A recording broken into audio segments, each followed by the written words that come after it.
صدمة الإعلام المغربي بعد رفض قنوات بي إن سبورت نقل مباريات كأس العالم للأندية. لنتابع التفاصيل.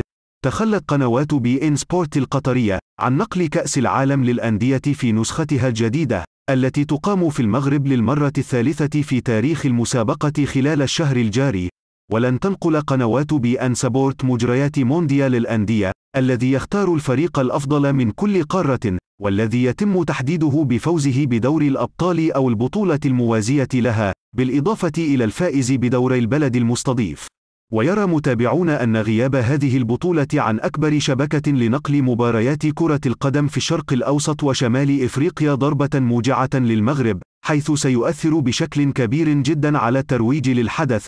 وأعلنت القنوات المغربية الرياضية حصولها على حقوق بث جميع أحداث ومباريات كأس العالم للأندية 2023، ومن المقرر أن تقوم بنقلها عبر البث الأرضي، مما أثار استياء الجمهور الرياضي العربي عبر كل الأصعدة.